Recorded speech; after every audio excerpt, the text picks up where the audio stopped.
Faites sortir ce vieil homme malade de notre maison. Je ne veux pas qu'il s'approche de mes enfants. Ce soir-là, ma belle-fille hurla à l'adresse de mon fils. Il acquiesça. Le matin, il me dit « Papa, tu ferais mieux de partir ». Je fis silencieusement ma valise et quittai leur maison pour toujours. Mais je n'emportais pas seulement mes affaires. J'emportais aussi 12 millions d'euros. Le dossier médical reposait sur le siège passager, un dossier cartonné et banal, comme si elle contenait des papiers d'assurance automobile plutôt qu'une bombe à retardement. Je gardais une main sur le volant, l'autre tambourinant sur ma cuisse, tandis que je m'engageais sur l'avenue Jean-Médecin, à Nice. Insuffisance cardiaque modérée. Les mots du médecin résonnaient en boucle. 15 à 20 ans avec une gestion appropriée, pas une condamnation à mort. Une condition gérable. J'avais honnêtement anticipé pire. 63 ans d'enjeux et de stress.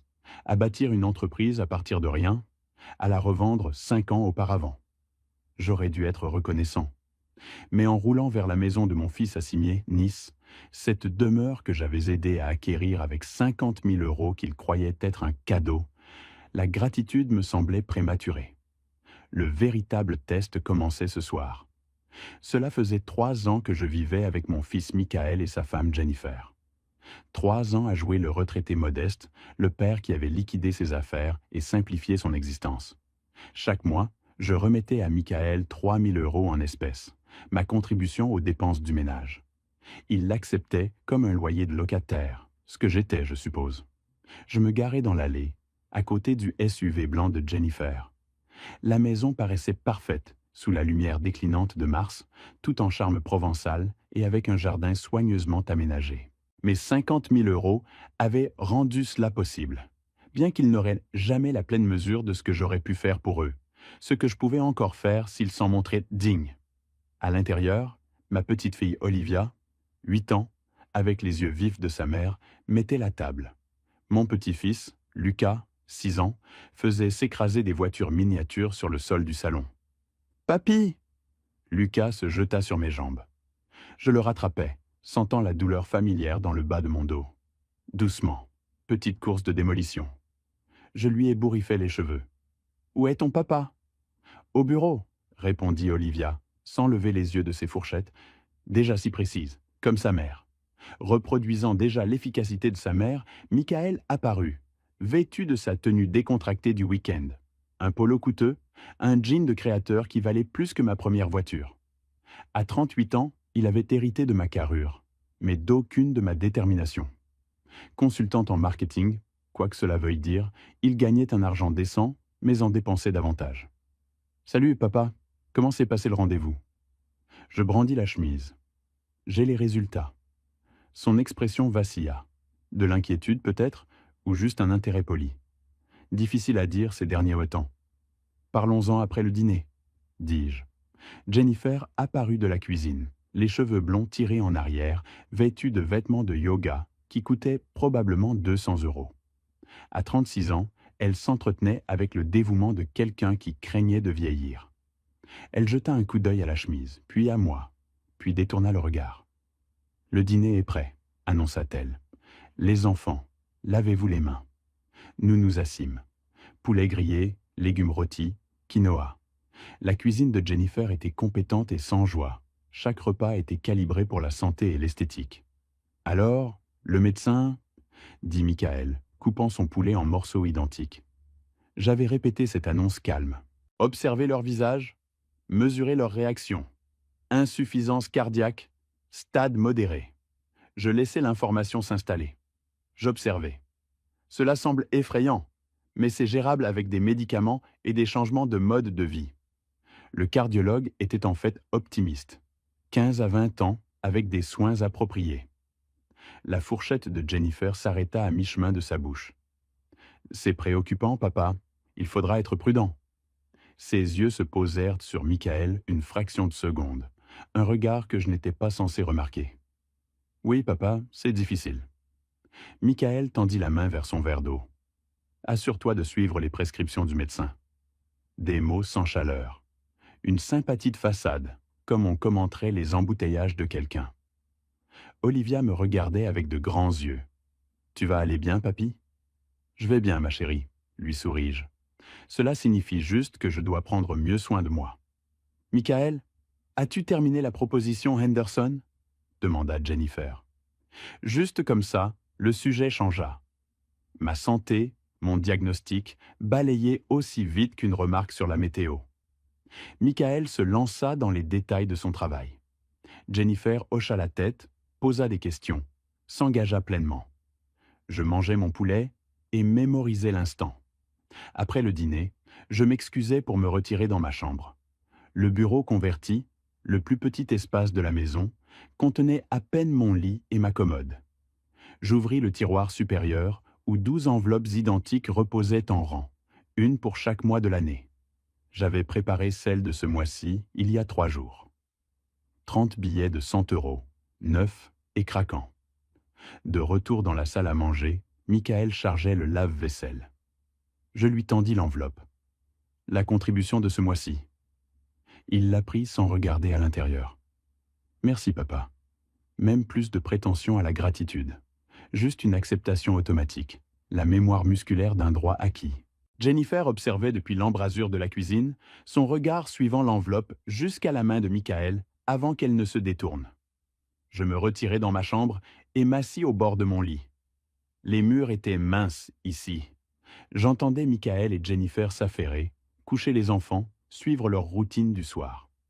Puis la porte de leur chambre se referma, et j'entendis des voix, pas encore des mots, juste des intonations qui montaient et descendaient.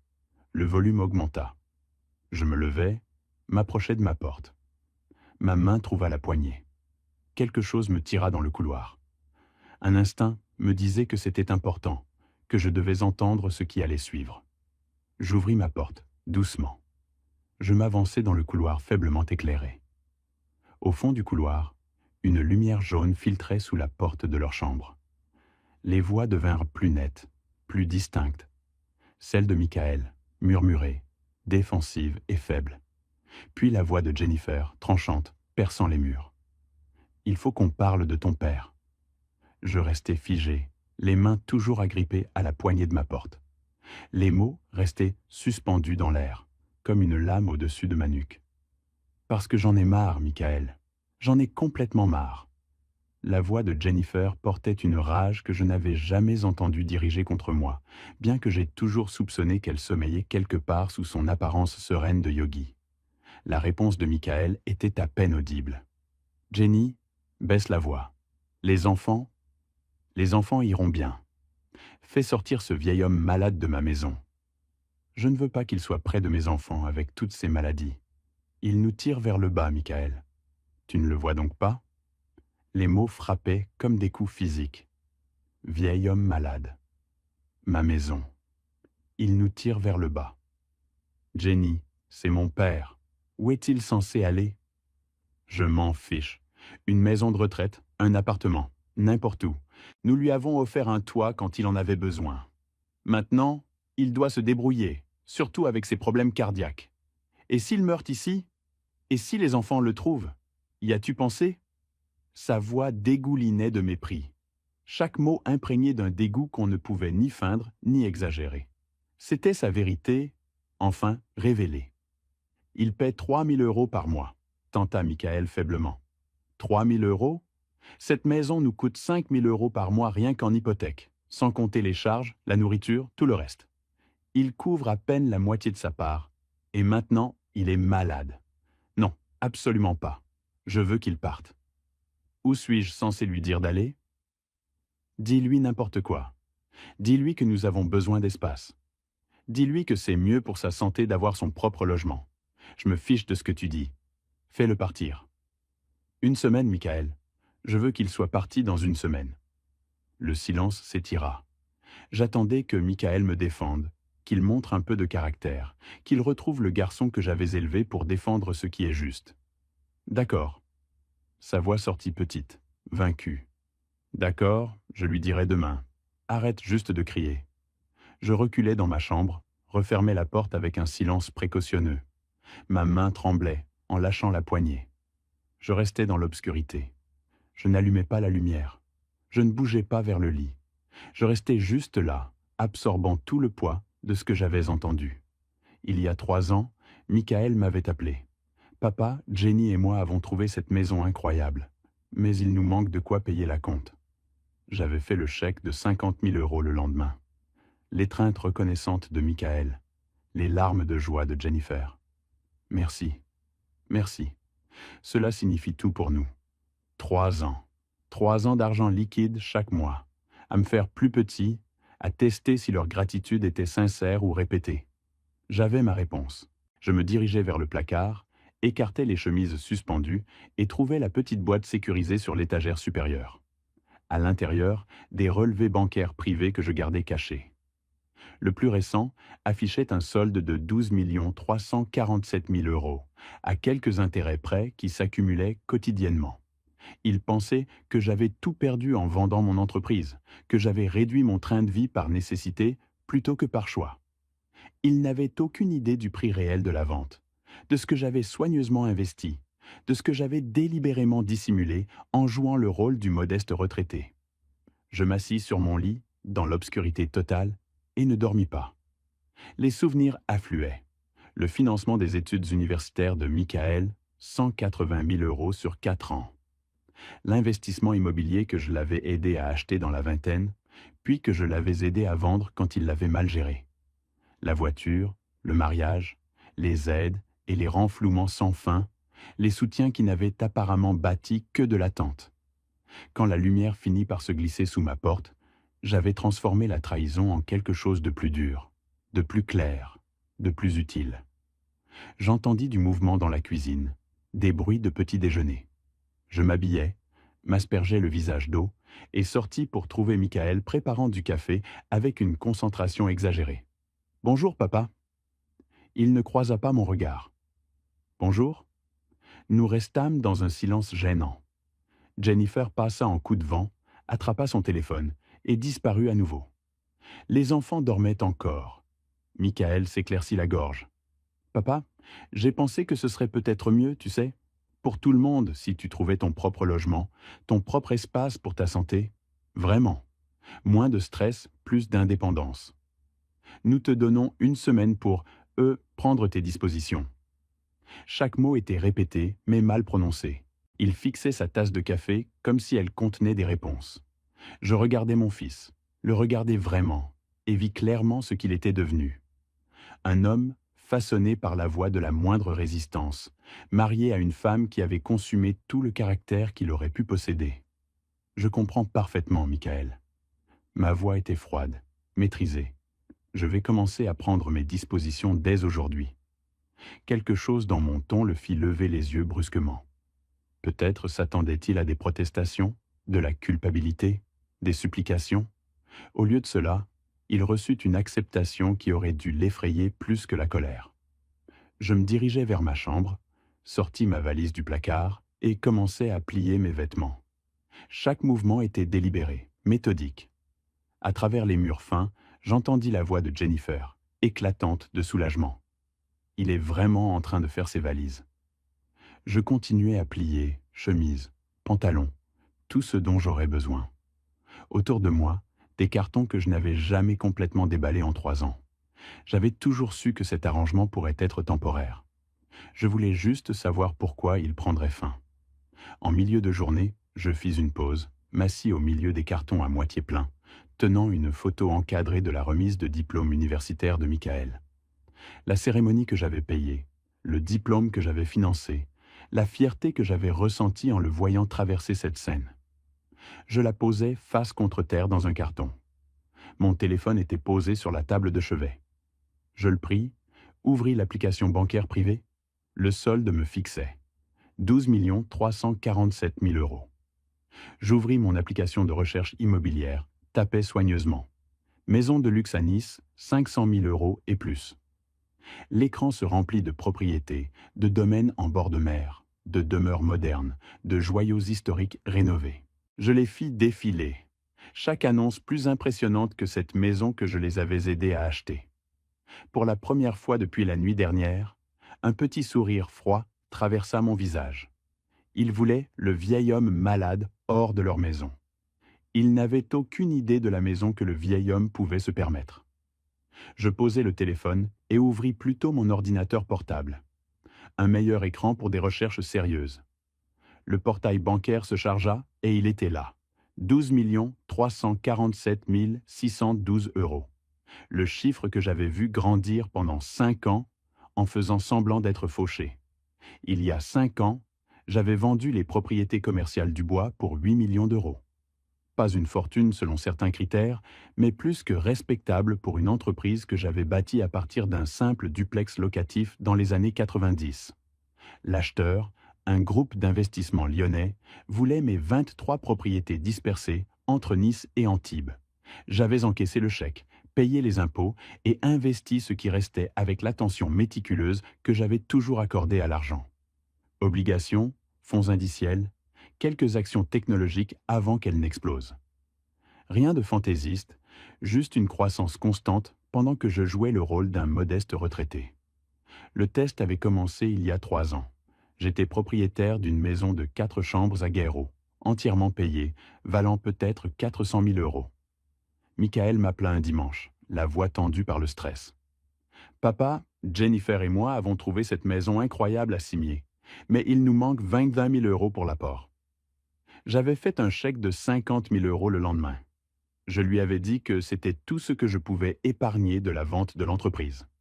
Je l'avais laissé me voir réduire mon train de vie, passant de Guéraud à un petit appartement, puis finalement suggéré que j'emménage avec eux pour économiser de l'argent. Chaque mois depuis, je lui avais remis 3 000 euros en espèces.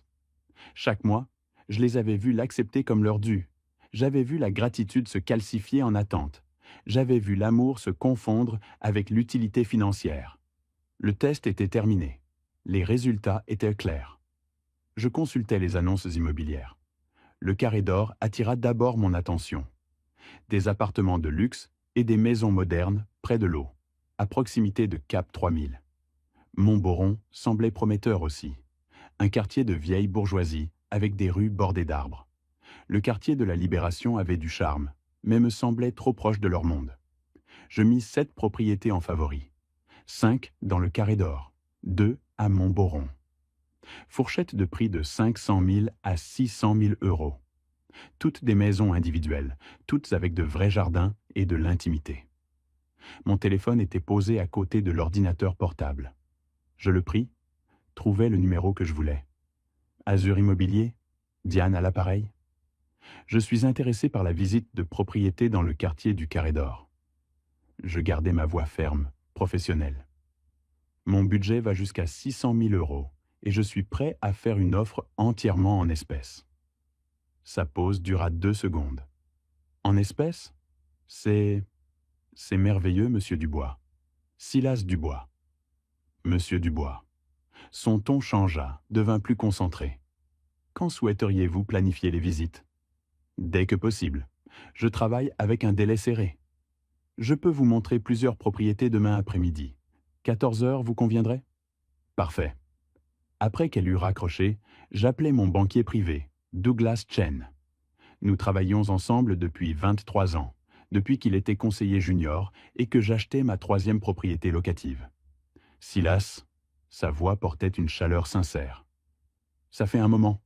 Que puis-je faire pour vous? J'aurai besoin d'environ 600 000 euros transférés sur mon compte courant d'ici vendredi prochain. Pas de problème. Vendre des obligations. De quel compte dois-je retirer les fonds?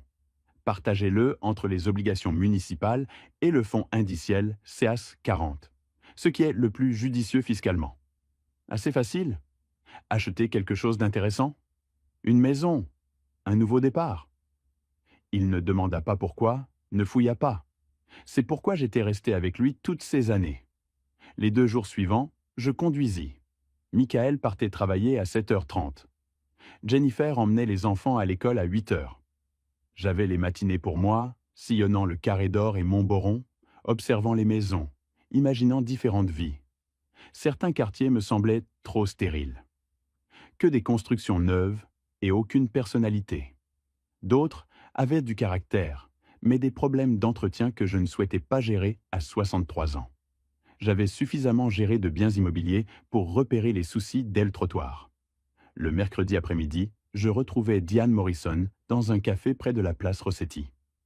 Elle avait la cinquantaine, une coupe de cheveux efficace, des chaussures pratiques et son dossier était déjà prêt. J'ai sélectionné 8 propriétés correspondant à vos critères. Elle étala des photos sur la table. Toutes se trouvaient dans le carré d'or, sauf une à Montboron. Celle-ci dépasse légèrement votre budget, mais elle mérite d'être vue. J'étudiai les annonces. L'une d'elles attira immédiatement mon attention. Design moderne, pierre blanche et vert, allée fermée par un portail, jardin paysager mais sans excès. Affiché à 580 000 euros. Celle-ci, je tapotai la photo. Quand pouvons-nous la visiter? Demain à 15 heures. Les vendeurs sont motivés. Ils ont déjà déménagé à Lyon. La propriété est inoccupée depuis 2 semaines. Vendeurs motivés, acheteurs au comptant. Cela pourrait aller vite. Ce soir-là, de retour dans ma petite chambre, je rédigeais le mot que je laisserais le jour du déménagement. J'essayais différentes versions, différents tons. Merci de m'avoir ouvert votre maison. J'ai trouvé un nouveau logement. Meilleurs vœux. Trop formel. Je serai parti demain midi. Merci pour tout. Trop décontracté. Finalement, je me décidai pour quelque chose qui sonnait juste. Assez reconnaissant pour éviter les soupçons. Assez distant pour piquer s'il leur restait un brin de conscience. Merci pour votre hospitalité ces 3 dernières années. J'ai trouvé un nouveau logement et nous serons partis d'ici midi aujourd'hui. Ne vous souciez plus du vieil homme malade. L'enveloppe contient la contribution de ce mois-ci. Père, je le relus 2 fois. L'expression « vieil homme malade » venait directement de la bouche de Jennifer, à travers les murs. Cette nuit-là, j'étais resté dans le couloir. Qu'ils lisent leurs propres mots. Le jeudi à 15 heures, je me tenais devant la maison de pierre blanche, moderne mais pas froide, avec des touches de bois chaleureux autour des fenêtres et de l'entrée. Le jardin s'étendait à l'arrière, clôturé par une élégante palissade. Rue calme, quartier établi, à 10 minutes de tout ce dont j'aurais besoin. Diane me détailla les spécifications. Construite en 2019, 3 chambres, 2 salles de bain et demie, plan ouvert, cuisine moderne, suite parentale au rez-de-chaussée. Le vendeur l'avait payé 610 000 euros il y a 3 ans et la mettait en vente à un prix attractif pour un départ rapide. Je l'entendais à peine. J'imaginais le visage de Michael quand il réaliserait où j'étais parti. J'imaginais l'expression de Jennifer quand elle comprendrait que ce vieil homme malade avait des ressources qu'elle n'avait jamais soupçonnées. « Monsieur ?» Diane me toucha le coude. « Souhaitez-vous visiter l'intérieur ?» Je me tournai vers elle cette fois. Mon sourire atteignit mes yeux. « Oui, et j'aimerais discuter d'une offre dès aujourd'hui. Le prix demandé, en espèces. » Son masque professionnel vacilla un instant. Un choc pur traversa ses traits. « Aujourd'hui? Mais n'avez-vous pas besoin de... Je veux dire, la plupart des acheteurs prennent le temps de réfléchir. » Je l'interrompis doucement. « Je ne suis pas la plupart des acheteurs. Entrons. » 6 jours après que Michael m'eut dit de partir, je me réveillai avant l'aube pour la dernière fois dans sa maison. La chambre était presque entièrement emballée, des cartons empilés le long d'un mur. Seul mon lit et les vêtements que je porterais aujourd'hui restaient accessibles. J'avais finalisé l'achat de la maison du Carré d'Or hier. 5 jours entre l'offre et les clés.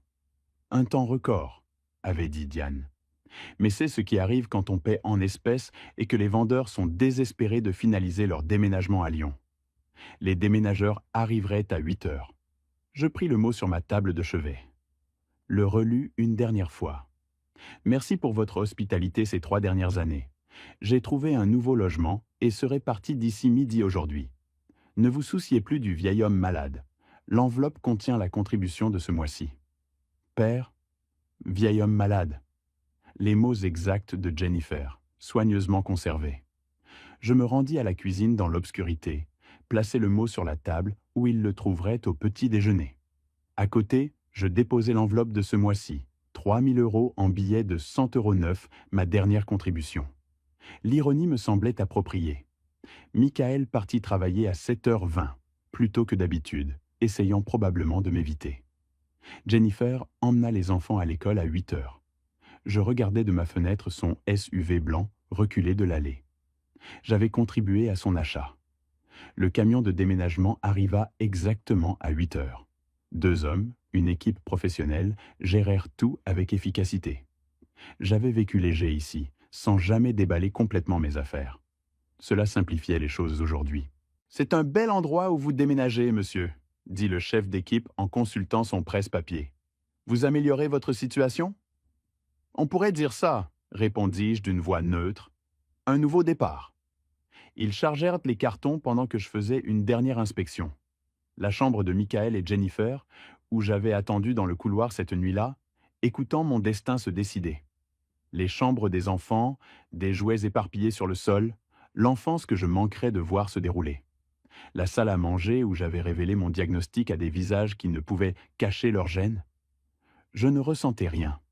Aucune sentimentalité, aucun regret, juste une satisfaction tranquille que l'épreuve était terminée et que j'avais ma réponse. Dans la cuisine, je vis l'enveloppe et le mot parfaitement positionné. Un dernier coup d'œil au tiroir. Rien n'était oublié. Je sortis par la porte d'entrée, la verrouillai derrière moi avec la clé qu'ils m'avaient donnée il y a 3 ans, et déposai la clé dans la boîte aux lettres. Le trajet jusqu'à Villefranche-sur-Mer prit 17 minutes. Je suivis le camion de déménagement, prenant délibérément l'avenue Jean-Médecin au lieu de l'autoroute, traversant des quartiers qui me rappelaient pourquoi j'avais choisi Nice il y a 40 ans. Les arbres, la mer, les possibilités. La maison paraissait encore plus belle sous la lumière du matin. La pierre blanche étincelait, les baies vitrées reflétèrent le ciel. Le portail s'ouvrit à ma nouvelle télécommande. Mon portail, mon allée, ma maison. Les déménageurs travaillèrent rapidement. Je dirigeais les opérations. Chambre principale, bureau, chambre d'amis. En moins de 2 heures, tout était déchargé. Je leur donnais 500 € en espèces. Je vis leurs sourcils se lever, mais ils conservèrent leur professionnalisme. « J'apprécie votre efficacité, dis-je. Profitez bien de votre nouvelle demeure, monsieur. » Une fois parti, je me tins debout dans mon nouveau salon. De haut plafond, une lumière naturelle inondant les baies vitrées, un espace pour respirer. Mes meubles semblaient petits ici, mais j'en acquérais d'autres. Cela viendrait en son temps. Je me préparais un café dans ma nouvelle cuisine. Un véritable plan de travail, des appareils modernes, une fenêtre donnant sur le jardin. Je le versais dans une tasse que j'avais déballée en premier. Je me dirigeais vers ce que je considérais déjà comme mon bureau. Un vrai bureau, avec un grand pupitre, un éclairage adéquat, des étagères attendant d'être remplies, et non un coin de chambre reconverti où j'avais dissimulé mes secrets derrière des manteaux d'hiver. Mon téléphone vibra vers 16 heures. Un SMS de Michael. « J'ai eu ta note. J'espère que tu es bien installé. Ok, prends soin de toi. » 9 mots. Une sollicitude de pure forme. Une obligation remplie. Je fixai le message, me remémorant le garçon qui m'avait jadis fabriqué des cartes de fête des pères au crayon de couleur, qui avait pleuré quand je lui avais appris à faire du vélo et qu'il était tombé lourdement à sa 3e tentative. Ce garçon avait disparu. Il était probablement parti depuis des années. J'avais juste besoin de preuves. Je ne répondis pas au SMS. La semaine passa dans un tourbillon de déballage, d'organisation, de découverte de mon nouveau quartier. Je marchai jusqu'au café à 3 pâtés de maison, conduisis jusqu'à l'épicerie, établis des routines, commençai à prendre mes médicaments pour le cœur à la même heure chaque matin, instaurant le mode de vie discipliné recommandé par le cardiologue. 7 jours après mon emménagement, j'étais assis dans mon bureau, mon ordinateur portable ouvert sur mon portefeuille financier, mon téléphone affichant 17 appels manqués de Michael et Jennifer. Ils appelaient depuis la veille. Je les avais ignorés. Quoi qu'ils veuillent, cela pouvait attendre que je sois prêt. Mais d'abord, il y avait quelqu'un que je devais appeler. Je fis défiler mes contacts. Trouvai le nom de Patricia Morrison, avocate spécialisée en planification successorale. Nous avions travaillé ensemble il y a 5 ans, lorsque j'avais vendu mon entreprise, pour mettre en place des fiducies et des structures afin de protéger mes biens. Il était temps de renouer cette relation. Elle répondit à la 2e sonnerie. Patricia Morrison. Patricia, c'est Silas Dubois. Nous avons travaillé ensemble il y a 5 ans sur la planification successorale après la vente de Dubois Commercial Properties. Monsieur Dubois, bien sûr, je me souviens. Comment puis-je vous aider? J'ai besoin de mettre à jour mon testament. Je fis une pause, choisissant mes mots avec soin.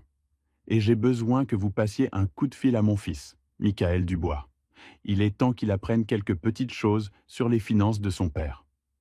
Le silence dura 3 secondes, assez longtemps pour qu'elle comprenne que ce n'était pas une planification successorale de routine. Je vois, dit-elle lentement. Quand souhaiteriez-vous nous rencontrer? Demain matin, 10 heures, à votre cabinet. Je libérerai mon emploi du temps. Le cabinet de Patricia Morrison occupait le 15e étage d'un gratte-ciel du centre-ville, offrant une vue sur la baie des Anges. J'étais arrivé 30 minutes en avance pour notre rendez-vous de 10 heures, avais examiné mes documents au café du hall, puis avait pris l'ascenseur. Elle était exactement comme dans mes souvenirs. La cinquantaine, des cheveux argentés coupés courts et nets, des lunettes de lecture accrochées à une chaîne. Sa poignée de main était ferme.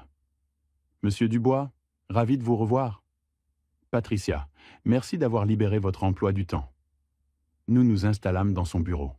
Un bureau en acajou, des volumes juridiques tapissant les murs, cette odeur particulière de vieux papier et de cire à meubles coûteuse que tous les cabinets d'avocats semblent partager. Je sortis les documents que j'avais apportés. Relevé de portefeuille d'investissement, acte de propriété de la maison de Villefranche-sur-Mer, récapitulatif de comptes bancaires. Je veux que mon fils voie chaque relevé, chaque total d'actifs, dis-je d'une voix égale. Je veux qu'il comprenne exactement ce qu'il achetait quand il m'a mis à la porte. Patricia étudia les papiers, hochant lentement la tête.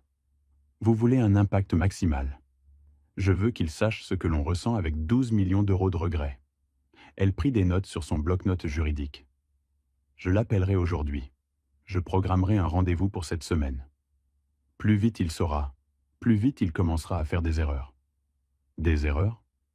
Les gens désespérés prennent de mauvaises décisions. Si vous prévoyez d'autres actions, sa panique jouera en votre faveur. Femme intelligente. C'est pourquoi j'avais gardé son numéro toutes ces années. 3 jours plus tard, Michael était assis sur la même chaise que moi. Je le savais parce que Patricia m'avait appelé après avec un rapport complet. Elle avait commencé de manière professionnelle, neutre.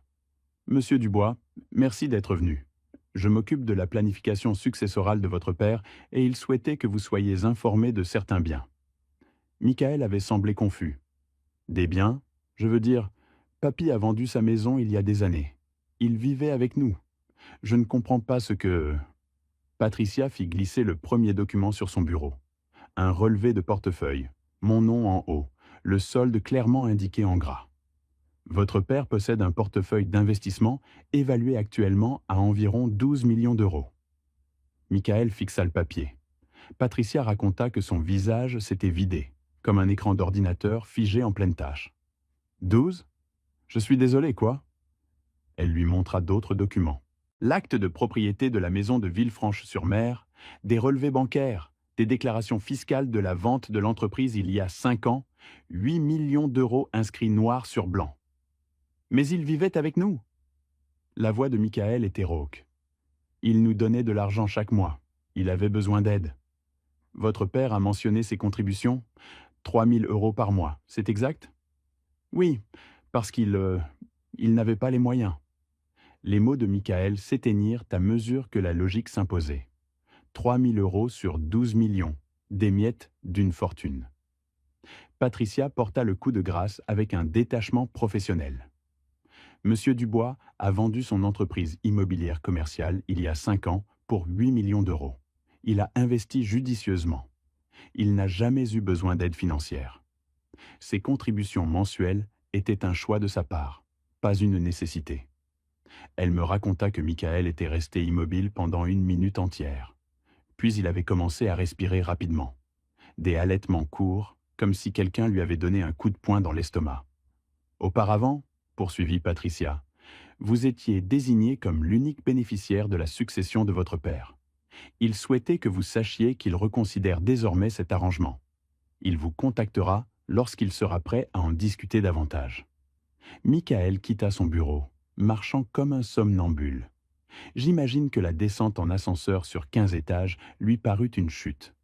Il atteignit sa voiture dans le parking souterrain avant d'appeler Jennifer. La fenêtre du bureau de Patricia donnait sur le garage. Elle le regarda s'asseoir dans sa berline, le téléphone collé à l'oreille, visible même de cette hauteur par son immobilité. L'appel, d'après le message vocal frénétique que Michael me laissa plus tard, se déroula ainsi. « Jenny, tu dois t'asseoir. Père, il a 12 millions d'euros. 12 millions d'euros. L'avocate vient de tout me montrer. » La voix de Jennifer, perçante même à travers les grésillements du téléphone. « Quoi? C'est impossible. Il vivait dans notre maison. Il nous donnait de l'argent parce qu'il nous testait, Jenny, toutes ces années. Les 3 000 euros par mois. Il aurait pu acheter notre maison comptant. Il aurait pu acheter 10 maisons comme la nôtre. » Silence de son côté. Puis, « Oh non, Michael, qu'avons-nous fait ?» Ce qu'ils firent fut de tenter de m'appeler 17 fois dans l'heure qui suivit. J'étais assis dans mon bureau à domicile, regardant mon téléphone s'illuminer à chaque tentative, sans répondre. Les messages textes affluèrent. « Michael, père, s'il te plaît, rappelle-moi, nous devons parler. »« Michael, je viens de rencontrer Patricia. Je n'avais aucune idée de tes finances. S'il te plaît, laisse-moi t'expliquer. »« Jennifer, père, les enfants te manquent. S'il te plaît, viens dîner. Nous pouvons arranger ça. »« Michael, père, je suis désolé pour tout. S'il te plaît, parle-moi juste. » Je les supprimais tous sans répondre. Ce soir-là, je me servis un bourbon. Le médecin avait approuvé un verre par jour, et je m'assis sur ma terrasse arrière. L'air d'avril portait le parfum du jasmin, chaud et agréable. Ma maison, mon jardin, ma paix. 3 jours passèrent. Mon téléphone affichait 42 appels manqués. Je changeais de numéro, mais gardais l'ancien actif juste pour surveiller leur désespoir. Ils me trouvèrent le 4e jour. Je lisais dans mon salon quand je vis le SUV blanc de Jennifer passer lentement devant ma maison, puis faire demi-tour et s'arrêter de l'autre côté de la rue. À travers ma fenêtre, je les observais assis dans leur voiture, fixant ma propriété. La pierre blanche moderne qu'ils n'auraient jamais imaginé que je puisse m'offrir. L'allée fermée par un portail auquel ils ne pouvaient pas accéder sans le code. La pelouse impeccablement entretenue et l'aménagement paysager professionnel qui témoignaient d'un argent qu'ils avaient en supposé que je ne possédais pas. Michael sortit le premier, puis Jennifer. Ils se tenaient sur le trottoir, regardant la maison comme s'il s'agissait d'un mirage. Je boutonnais le col de ma chemise, vérifiais mon reflet dans le miroir du couloir. J'avais l'air reposé, en bonne santé, des années plus jeune que je ne l'avais semblé durant ces 3 années passées sous leur mépris et leur rationnement mesquin de ma dignité. La sonnette retentit. Je les laissai attendre 30 secondes, puis me dirigeai vers ma porte d'entrée à Villefranche-sur-Mer et l'ouvris. Il se tenait à mon portail à Villefranche-sur-Mer. Le visage de Michael était creusé. Jennifer avait manifestement pleuré, ou voulait que je le croie. « Salut, père. » La voix de Michael se brisa. Je ne dis rien. Je me contentais de les regarder. Jennifer s'avança. « Père, s'il te plaît, nous avons été si inquiets. Les enfants demandent constamment de tes nouvelles. Cette nuit-là, quand des choses ont été dites, j'étais stressé. J'ai dit des choses que je ne pensais pas. Tu sais que je t'aime. Je sais exactement ce que tu voulais dire. » Ma voix sortit plate, sans émotion. J'ai entendu chaque mot. Son visage pâlit. « Tu as entendu ? Foutez ce vieil homme malade hors de ma maison. » Je citais précisément. « Je ne veux pas qu'il s'approche de mes enfants. Il nous tire vers le bas. » C'étaient tes mots exacts, Jennifer. Michael leva les mains. « Père, pouvons-nous juste parler à l'intérieur, en famille ?»« En famille ?» Je laissai le mot en suspens. Tu m'as donné 1 semaine pour quitter ma famille. J'ai pris 3 jours, efficace comme toujours. Les larmes de Jennifer séchèrent rapidement quand elle réalisa qu'elle ne fonctionnait pas. Sa voix changea, devint perçante. Bien, nous avons fait des erreurs. Nous sommes humains. Mais vous nous avez menti. Silas a prétendu que vous étiez ruiné. Il a pris notre argent. Je vous ai donné de l'argent, corrigeai-je froidement. 3 000 euros par mois. Vous pensiez que j'avais besoin de votre toit au-dessus de ma tête? Je vous testais. Je voulais voir si vous aimiez votre père ou simplement son portefeuille. Félicitations. Vous avez échoué. Ce n'est pas juste, protesta Michael en s'approchant du portail à Villefranche-sur-Mer. Nous vous avons aidé quand je n'avais nulle part où aller, terminai-je. C'est l'histoire que vous vous racontez? J'avais 12 millions d'euros. J'aurais pu loger dans un hôtel 5 étoiles pour le reste de ma vie. J'ai choisi votre maison parce que je voulais savoir qui vous étiez vraiment. Je fis une pause, les laissant digérer l'information. Alors, me voici, hors de votre maison, loin de vos enfants, le vieil homme malade que vous vouliez voir partir. Sauf que j'ai emporté 12 millions d'euros avec moi. C'est amusant, n'est-ce pas? Jennifer tendit la main vers mon bras à travers les barreaux du portail. Je reculai. Ne me touchez pas. Ce petit mouvement eut plus de poids que des mots. Fini l'intimité présumée. Fini l'accès à mon espace, à ma vie, à ma dignité. Les enfants, tenta Jennifer. Les enfants sont innocents. Je la coupai. C'est pourquoi cela se passe entre nous et eux. Quand ils seront assez grands pour comprendre, j'expliquerai pourquoi leur grand-père a cessé de leur rendre visite. D'ici là, vous êtes libre de leur raconter l'histoire qui vous arrange. La voix de Michael se fit suppliante. Père, quoi que Patricia vous ait dit à notre sujet, elle ne m'a rien dit de vous. J'ai vécu dans votre maison pendant 3 ans. J'ai vu qui vous êtes vraiment. C'est assez, dis-je. Je me retournai et me dirigeai vers ma porte d'entrée à Villefranche-sur-Mer. Père, attendez, appela Michael. Je ne l'attendis pas. La porte se referma derrière moi avec un bruit sourd et définitif. À travers la fenêtre, je les regardai rester à mon portail à Villefranche-sur-Mer pendant encore 5 minutes. Jennifer gesticulait avec colère. Michael s'affaissa. Finalement, ils retournèrent à leur voiture et s'éloignèrent. Je me servis un autre bourbon. Mes mains étaient fermes. 2 jours plus tard, Jennifer était assise dans un autre cabinet d'avocats au quartier des Musiciens, Nice. Cet avocat, Martin Fletcher, spécialiste du droit de la famille, écouta son récit avec une patience rodée. « Alors, vous voulez savoir si vous pouvez contester son testament ?» Fletcher fit défiler des notes sur sa tablette. « Il prend des décisions par pure méchanceté. Mon mari est son fils. Il a des droits sur cette succession. » Fletcher posa sa tablette. « Madame, en France, un adulte sain d'esprit peut distribuer son patrimoine comme il l'entend. À moins que vous ne puissiez prouver une incapacité mentale ou une influence indue, ce qui, de toute évidence, ne s'applique pas ici, vous n'avez aucun motif de contestation. Mais Michael est de son sang. Cela devrait compter pour quelque chose? Légalement, non. Moralement, peut-être, mais la moralité ne gagne pas devant un tribunal des successions. Votre beau-père est-il sain d'esprit? » Jennifer hésita. « Il est très vif, en fait. Il vient d'acheter une maison, il a géré toutes les formalités lui-même. Alors vous n'avez plus d'option, du moins tant qu'il est en vie. » Le visage de Jennifer se crispa. Qu'est-ce que cela est censé signifier? Je veux dire qu'il contrôle ses biens de son vivant. Vous ne pouvez pas le forcer à vous inclure dans son testament. Vous ne pouvez pas invoquer l'abus de faiblesse ou l'exploitation. Il a déménagé volontairement, a maintenu son indépendance, a clairement pris ses propres décisions. Fletcher referma sa tablette. Mon conseil? Essayez de vous réconcilier personnellement, mais légalement, vous n'avez aucun levier. La consultation coûta 300 €. Jennifer repartit avec moins d'espoir qu'elle n'en était venue. À la maison, elle et Michael passèrent des heures à faire des recherches en ligne. Les lois françaises sur l'obligation alimentaire des enfants envers les parents ne leur offraient aucun recours dans ce cas précis. Les lois sur l'abus de faiblesse ou l'exploitation financière des personnes âgées exigeaient une preuve de coercition, qu'ils n'avaient pas. Les droits de succession? Les enfants n'en avaient aucun, sauf si spécifié dans le testament.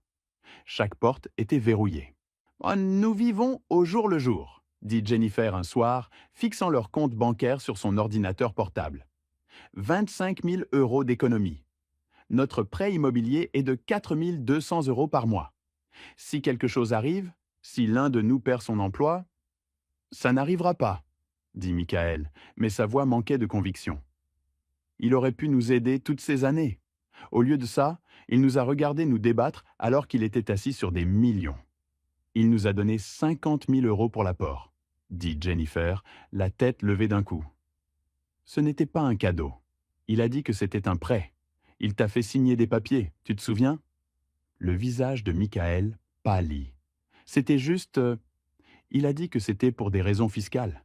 J'ai signé, mais il ne s'attendait jamais à ce que je le rembourse. En es-tu sûr? Ils se regardèrent, tandis que les implications s'installaient. Une semaine après leur confrontation ratée au portail, je retournai au cabinet de Patricia Morrison. Elle fit glisser un document sur son bureau, légèrement jauni par le temps. Il datait de 3 ans. La signature de Michael, audacieuse et claire, était apposée en bas. Billet à ordre de 150 000 euros. Lut Patricia. Montant principal. Intérêt annuel de 5%, durée de 5 ans. Le terme expire dans 2 ans, mais il y a une clause d'accélération si vous choisissez de l'invoquer. Je pris le document, étudiant la date.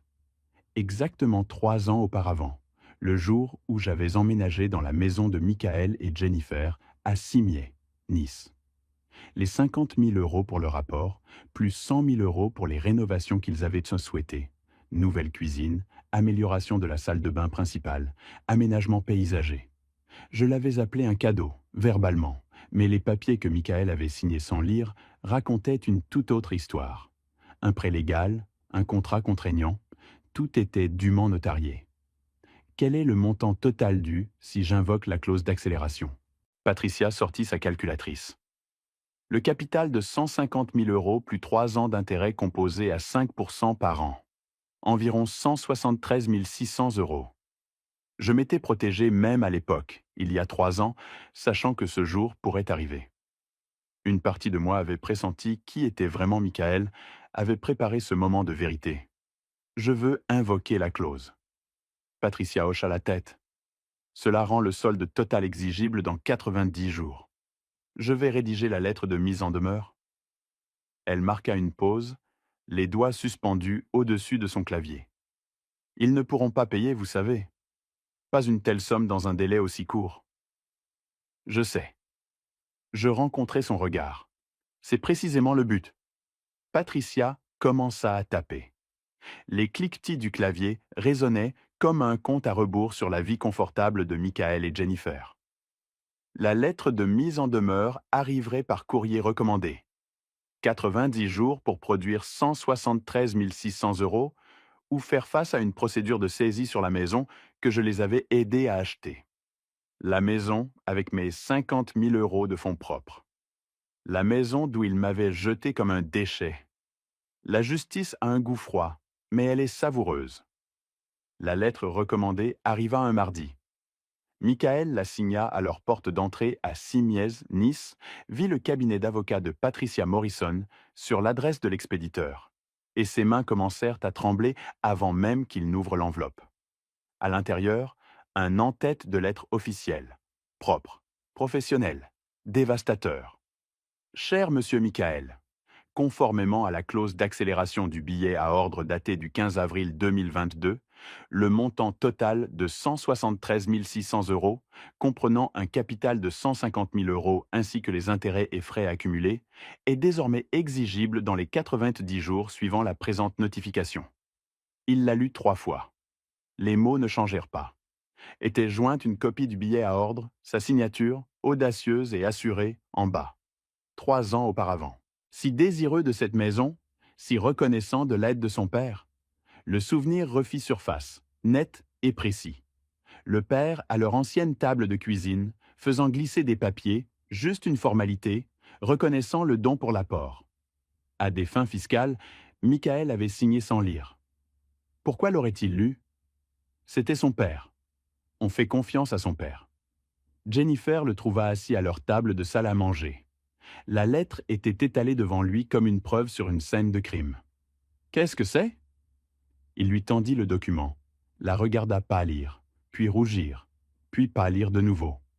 173 600 euros. Michael, nous n'avons pas ça. Je sais. Dans 90 jours. Je sais. Elle fixa le billet à ordre, puis sa signature. Tu as signé un contrat légal sans le lire? Je pensais que c'était juste de la paperasse. Il a dit que c'était un cadeau. Un cadeau n'a pas de ligne de signature? Sa voix monta. Quel genre de personne signe quelque chose sans le lire? Le genre qui faisait confiance à son père, le genre dont la femme hurlait de jeter ce père dehors. Les mots frappèrent, comme des gifles. Ils se regardèrent à travers la table. L'espace entre eux devint soudain immense. Michael sortit son ordinateur portable et commença à calculer. Leurs économies, 25 000 euros. Son salaire annuel, 45 000 euros. Le revenu à temps partiel de Jennifer, 30 000 euros.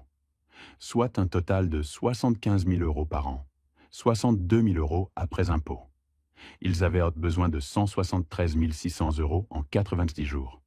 Mathématiquement impossible. Nous pouvons obtenir un prêt hypothécaire, dit Jennifer. Utilisez la maison. Michael prit rendez-vous avec leur banque pour le lendemain matin. La conseillère bancaire, une femme agréable nommée Sandra, examina leur demande avec un enthousiasme décroissant. Elle consulta leur registre de propriété et fronça les sourcils.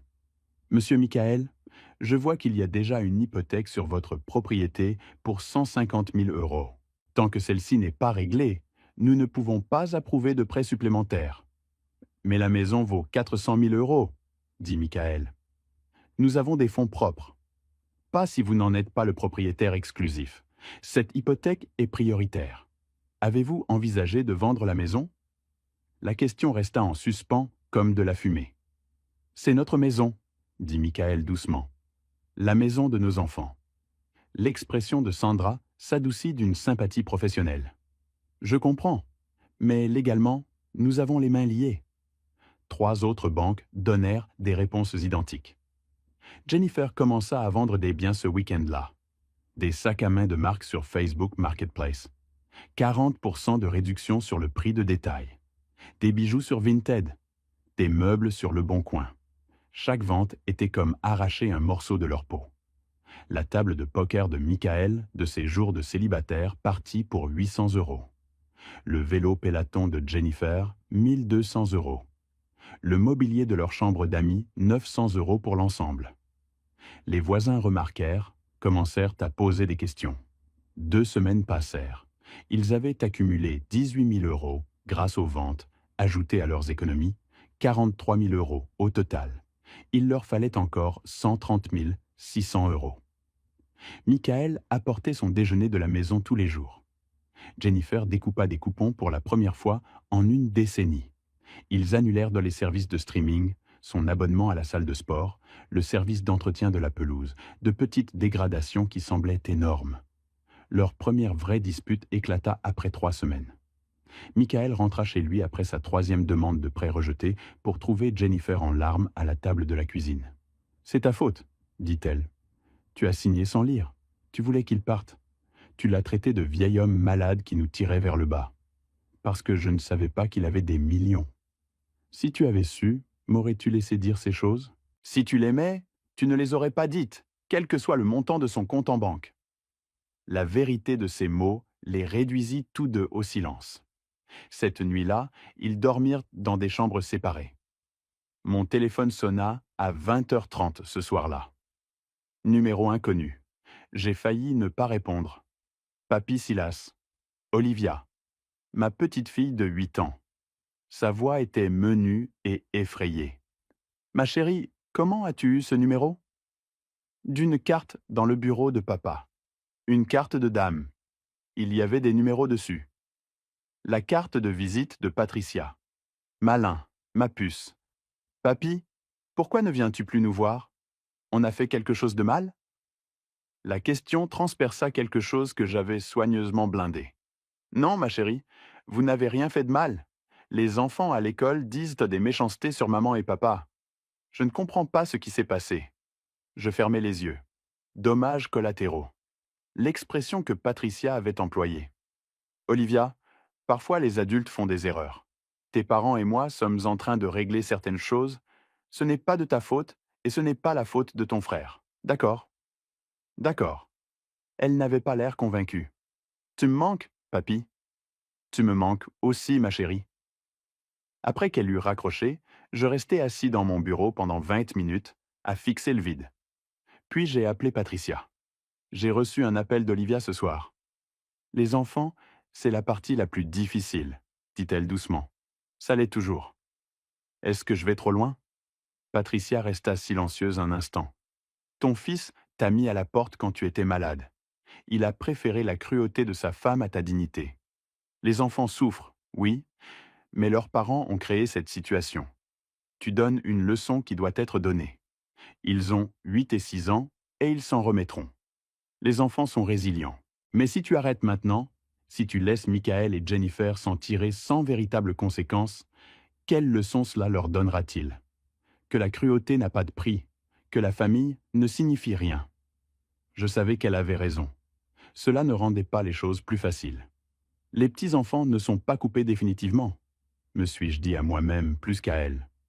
Ce n'est pas pour toujours, juste jusqu'à ce que leurs parents comprennent ce qu'ils ont fait. Exactement. Tu établis des limites. Tu n'abandonnes pas ta famille. 6 semaines après le début du délai de 90 jours, Michael et Jennifer avaient réussi à réunir 47 000 euros. Ils avaient vendu tout ce qu'ils possédaient de valeur, épuisé leur carte de crédit, emprunté 15 000 euros aux parents de Jennifer. Ce n'était même pas un quart de ce qu'ils devaient. Jennifer fit défiler son Instagram.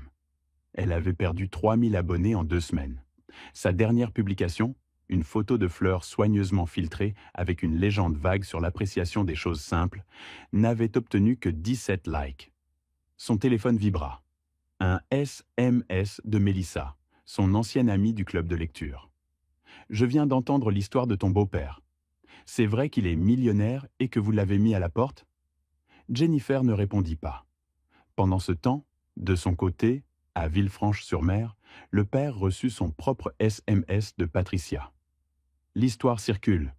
Tes instructions ont été suivies à la lettre. » Je répondis « Bien. Qu'il ressente ce qu'est le jugement public. » Puis j'ajoutai « Lancez la phase 3. » Patricia répondit d'un seul mot « Compris. » La campagne de pression sociale était sur le point de commencer sérieusement. L'histoire se répandit comme une traînée de poudre. Elle commença lors d'un déjeuner de charité à Cimiez, Nice. Quelqu'un du réseau de Patricia, soigneusement briefé, le mentionna négligemment. Comment Jennifer Dubois avait mis à la porte son beau-père malade, homme de 63 ans. Comment il s'était avéré valoir 12 millions d'euros. Comment ils avaient profité de son argent pendant des années, puis l'avaient jeté dehors quand il était devenu gênant. L'histoire avait tout pour plaire. Cruauté, ironie, justice poétique. À la fin du déjeuner, 20 femmes étaient au courant. À la fin de la semaine, tout le cercle social de Cimiez, Nice, avait entendu une version de l'histoire. L'Instagram de Jennifer perdit des abonnés à flot, de 15 000 à 8 500 en 10 jours. Les commentaires sur ses anciennes publications devinrent virulents. « Comment va ton beau-père ? Le karma existe. Certaines personnes ne méritent pas de belles choses. » Elle publia des excuses vagues. « Nous traversons des problèmes familiaux difficiles. Merci de respecter notre vie privée pendant cette période. » Cela ne fit qu'empirer les choses. Quelqu'un fit une capture d'écran, la posta sur un groupe de mamans locales avec la légende « Maintenant, elle se soucie de sa famille. » La file d'attente à la sortie de l'école devint une torture. D'autres mères fixaient du regard, chuchotaient. Une, Karen Martinez, qui était amie avec elle depuis des années, s'approcha directement de Jennifer. « C'est vrai que vous avez mis à la porte le père de votre mari quand il était malade ?» Le visage de Jennifer s'empourpra. « C'est compliqué. Les situations familiales sont privées. » Apparemment, plus maintenant. Karen s'éloigna. Olivia rentra à la maison en pleurant cet après-midi-là. La maman de Sophie dit qu'on ne peut plus faire de rendez-vous pour jouer. Pourquoi, maman? Jennifer n'eut pas de réponse. Le lieu de travail de Michael devint hostile de manière subtile.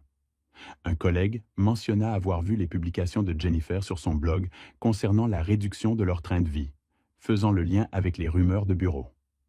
La nouvelle se répandit. Son manager le convoqua. Professionnel, préoccupé, dévastateur. Michael, nous avons remarqué des problèmes de performance, des soumissions tardives, des réunions manquées. Votre vie personnelle vous appartient, mais nous devons nous assurer qu'elle n'impacte pas votre travail. Michael resta raide. Cela ne se reproduira plus. Ceci est un avertissement officiel documenté pour votre dossier. Veillez à ce que cela ne se reproduise plus. Première conséquence professionnelle inscrite à l'encre indélébile. Il resta assis dans sa voiture sur le parking pendant 1 heure après cela, incapable d'affronter le retour à la maison. 8 semaines avant l'échéance, ils avaient réuni 68 000 euros. Il leur manquait encore 119 000 euros. La faillite cessa d'être une lointaine éventualité pour devenir une réelle considération. Jennifer rédigea une lettre d'excuse pour le père sur son ordinateur portable, la supprima, la réécrivit, la supprima de nouveau. Les mots sonnaient creux, transparents. Désolé pour l'argent, pas désolé pour la cruauté. Elle essaya une 3e fois. Cher père, nous avons commis de terribles erreurs. Supprimer. Cher papy, nous ne pouvons commencer à exprimer. Supprimer. Michael prit finalement le clavier. Ils s'assirent ensemble dans le bureau de Jennifer à la maison, l'ancienne chambre d'amis où le père avait l'habitude de dormir. Et il tapa pendant qu'elle pleurait. Jennifer tenta de nouveau de publier sur Instagram une photo soigneusement composée des enfants jouant dans le jardin, avec une légende sur l'importance de se concentrer sur l'essentiel. Quelqu'un commenta en quelques minutes « Votre beau-père compte-t-il ? Ou seulement quand il a de l'argent ?» Elle supprima la publication, puis supprima entièrement son compte. La mort sociale, complète et définitive. Au supermarché, elle tomba sur Mélissa. Elle tourna littéralement un coin et faillit entrer en collision avec son caddie. « Jennifer, je voulais t'appeler. » La voix de Mélissa dégoulinait d'une fausse inquiétude. « Tout va bien ? Nous allons bien. Les affaires familiales sont privées. Bien sûr, c'est juste que les gens parlent de ton beau-père, de la situation financière. » Jennifer abandonna son caddie et partit, rentrant chez elle en larmes.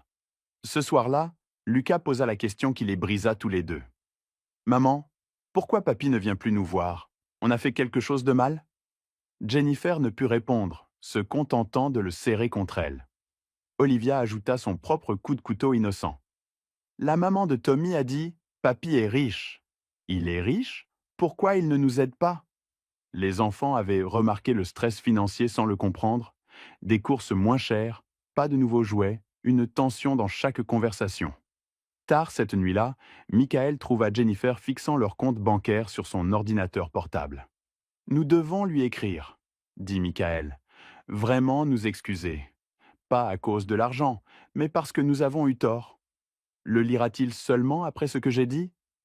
Je ne sais pas, mais nous devons essayer.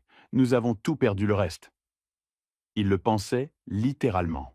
Leurs économies, leur réputation, leurs amis. Même leur mariage semblait fragile, maintenu ensemble uniquement par la crise partagée. Ils terminèrent la lettre à 2 heures du matin, l'envoyèrent par email car ils n'avaient pas son adresse personnelle, seulement le contact du bureau de Patricia.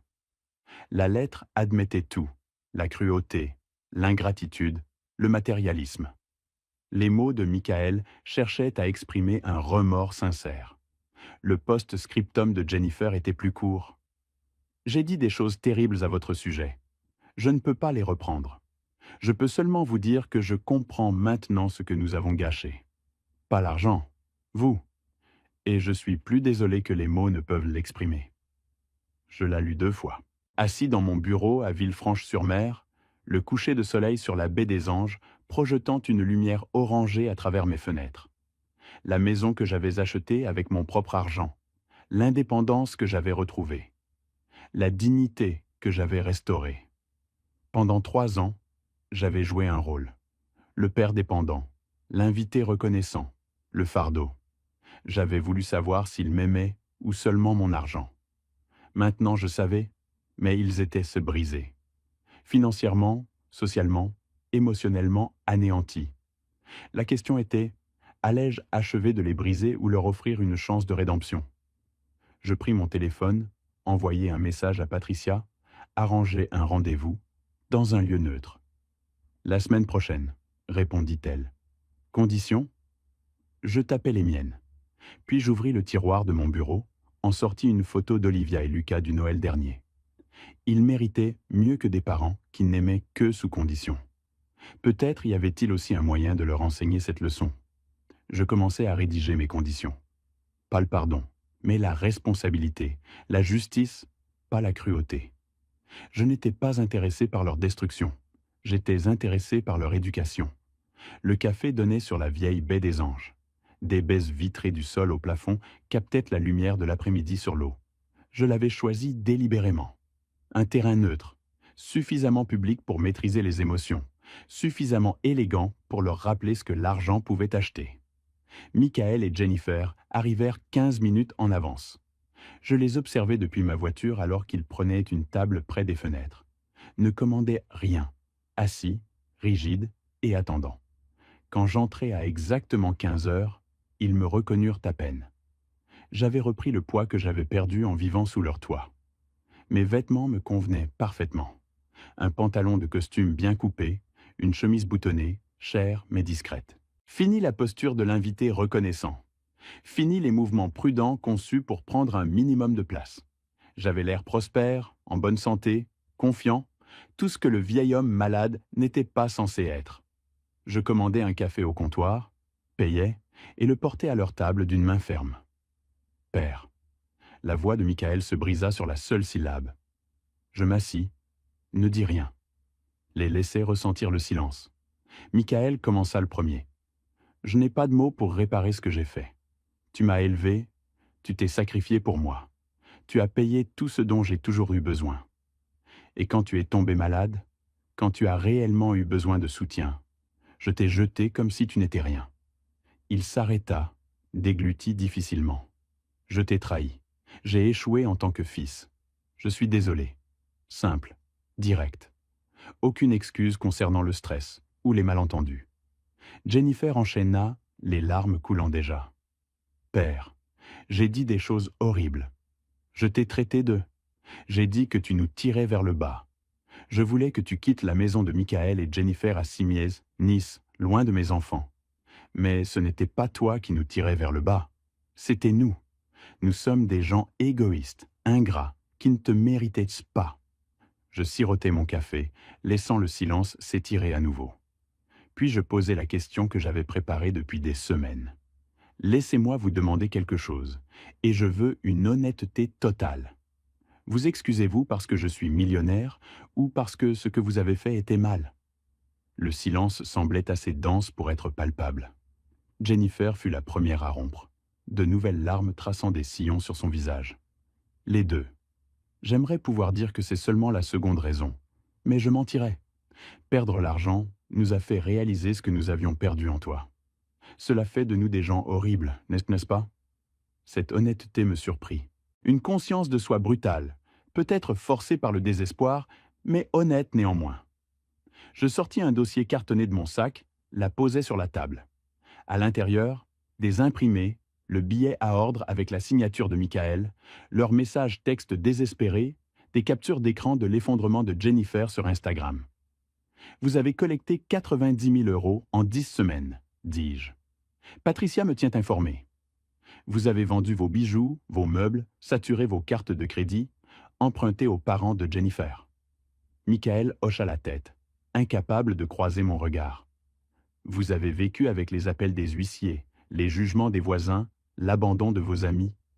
Vous avez expérimenté une fraction de ce que vous étiez prêts à me faire. Me jeter dehors, malade, sans un sou, seul. Maintenant, vous savez ce que ça fait. »« Oui, » murmura Jennifer. « Vraiment. » Je fis glisser un document dactylographié sur la table. « Voici mes conditions. Non négociables. Acceptez-les ou faites face à la faillite. » Ils se penchèrent en avant, lisant ensemble. « Premièrement, vous conservez les 90 000 € que vous avez collectés et me les versez. Considérez cela comme les frais de scolarité pour la leçon que vous avez apprise. Deuxièmement, je vous pardonne les 97 500 € restants. La dette s'arrête là. Troisièmement, vous participez à une thérapie familiale obligatoire chaque semaine pendant au moins 6 mois. Quatrièmement, mon testament reste inchangé. La majeure partie de ma succession ira à des œuvres caritatives et à un fonds fiduciaire pour Olivia et Lucas. Vous recevrez un total de 100 000 € après ma mort. Pas 100 000 € chacun. 100 000 € combinés. Cinquièmement, vous reconnaissez publiquement vos erreurs auprès de notre famille élargie. Pas de réseaux sociaux, pas de spectacle public. Juste de l'honnêteté avec les personnes qui comptent. Michael le lut 2 fois. Et si nous refusons, dis-je, je poursuivrai la totalité de la dette devant les tribunaux. Vous perdrez la maison de Michael et Jennifer à Cimiez, Nice, déclarerez faillite et recommencerez à zéro. Votre choix.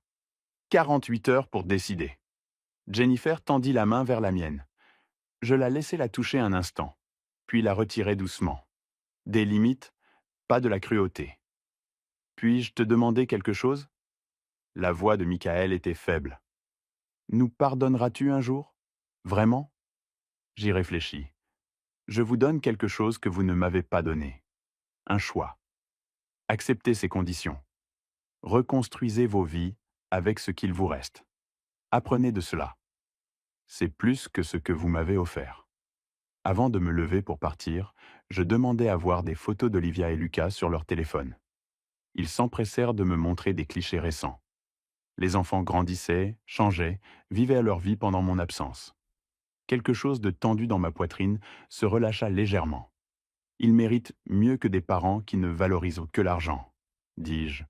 Pensez-y. 2 jours plus tard, mon téléphone sonna.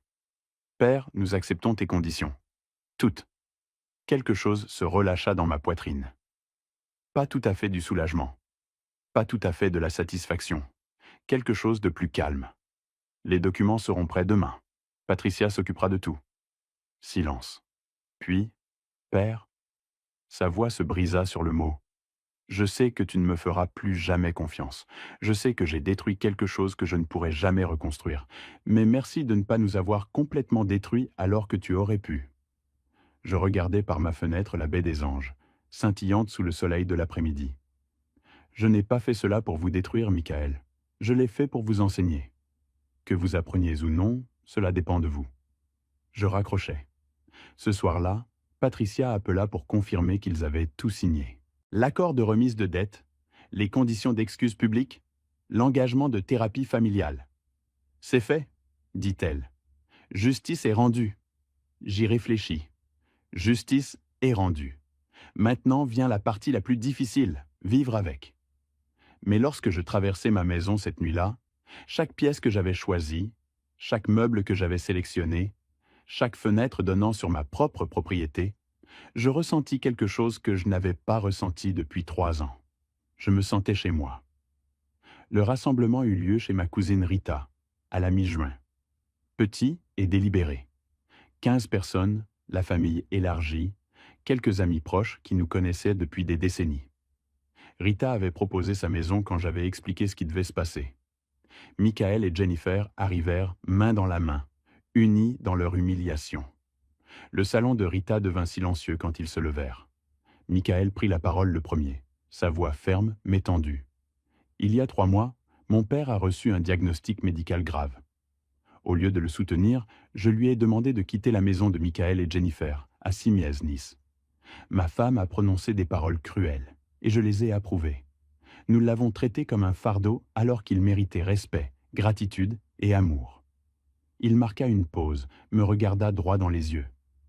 Nous avons eu tort, un tort impardonnable. Père, je suis désolé. Je ne peux pas défaire ce que j'ai fait, mais j'essaie de devenir quelqu'un qui ne le referait jamais. Ce fut au tour de Jennifer. Sa voix tremblait, mais elle continua. J'ai traité Père de vieil homme malade, qui nous tirait vers le bas. Je voulais qu'il soit loin de mes enfants.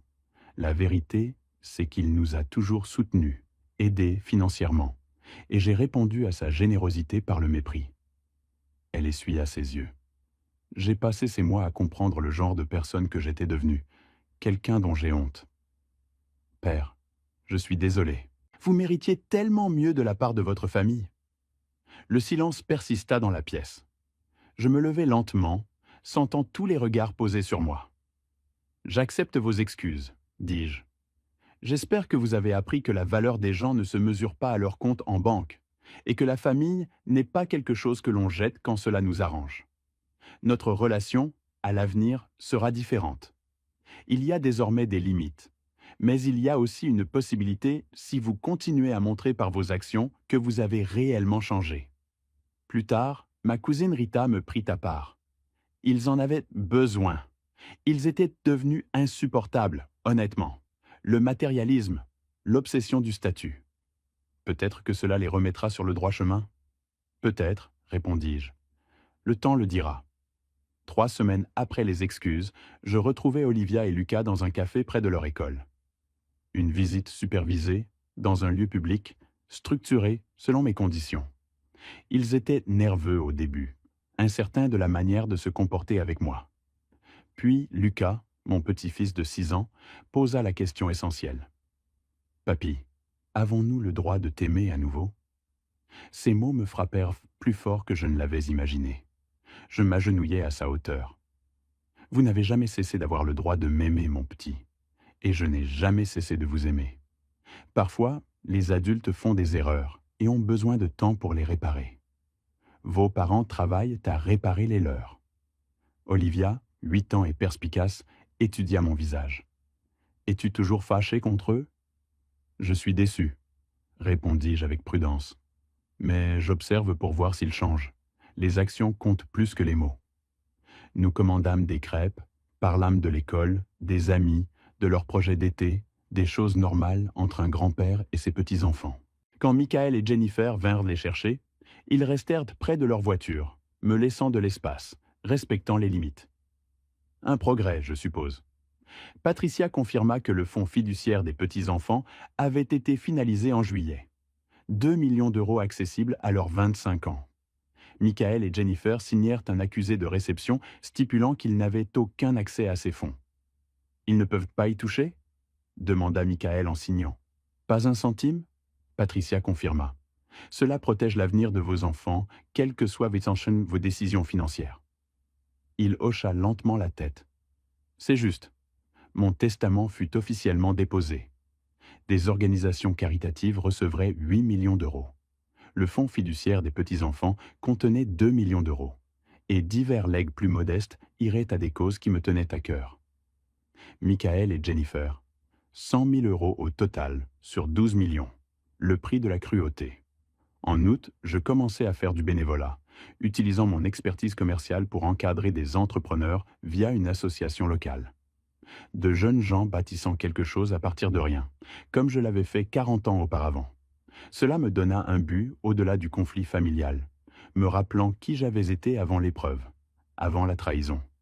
Fin août, ma routine s'était installée dans une certaine sérénité. Séance de mentorat en centre-ville, les mardis et jeudis. Café du samedi matin avec Olivia et Lucas. Visite supervisée dans le même café. Travailler dans mon jardin, lire sur ma terrasse surplombant la baie des Anges.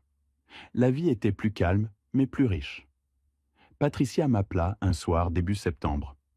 La thérapeute de Michael m'a contacté. Elle dit qu'ils font de réels progrès, qu'ils travaillent sur la communication, qu'ils s'attaquent au matérialisme qui a guidé leur choix. Jennifer a supprimé tous ses réseaux sociaux. Ils se reconstruisent. Bien, dis-je, et je le pensais. Regrettes-tu d'avoir été si dur avec eux? J'y réfléchis attentivement. Non, la justice n'est pas la cruauté. C'est la conséquence qui rencontre l'action. Ils voulaient que le vieil homme malade disparaisse. Ils ont eu ce qu'ils voulaient. Ils ont aussi eu la leçon qui allait avec. Maintenant, nous devons tous vivre avec ce que nous avons appris. Ce soir-là, je m'assis à mon bureau, regardant 2 photographies côte à côte. L'une montrait Michael à 7 ans, juché sur mes épaules à la plage, riant de quelque chose que j'avais dit, lumineux, innocent et confiant. L'autre datait de samedi dernier, Olivia et Lucas, souriant au-dessus de leurs crêpes, des pépites de chocolat parsemant leur sourire. Entre les photos se trouvaient les documents signés du fonds fiduciaire, le passé, l'avenir et la protection que j'avais bâtie entre eux. Je refermais la chemise cartonnée et me tournais vers ma fenêtre. Le soleil se couchait sur la baie des Anges, peignant l'eau d'or et d'orange. Demain, je devais rencontrer une jeune femme qui venait d'ouvrir une boulangerie et avait besoin de conseils en affaires. Samedi prochain, les petits-enfants à nouveau. Mon calendrier avait une structure, un but, un sens, tout cela selon mes propres conditions. Je n'avais plus besoin de l'approbation de Michael et Jennifer. Plus besoin de leurs espoirs d'héritage pesant sur moi. Plus besoin d'être celui qu'ils voulaient que je sois. Pendant 3 ans, j'avais vécu dans cette petite chambre de la maison de Michael et Jennifer à Simiez, Nice, jouant l'invité reconnaissant, testant s'ils m'aimaient ou s'ils aimaient mon argent. Le test était terminé. Ils avaient échoué. Mais cet échec leur avait appris ce que le succès n'aurait jamais pu leur enseigner. Mon fils Michael savait désormais ce que signifiait tout perdre.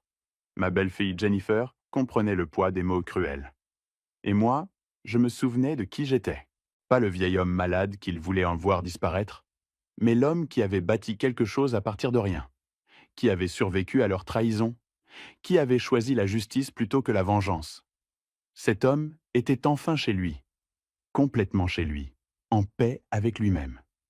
Si cette histoire vous a plu, n'hésitez pas à la partager et à laisser vos impressions en commentaire. Pour découvrir la prochaine histoire, suivez nos publications. Merci de votre attention.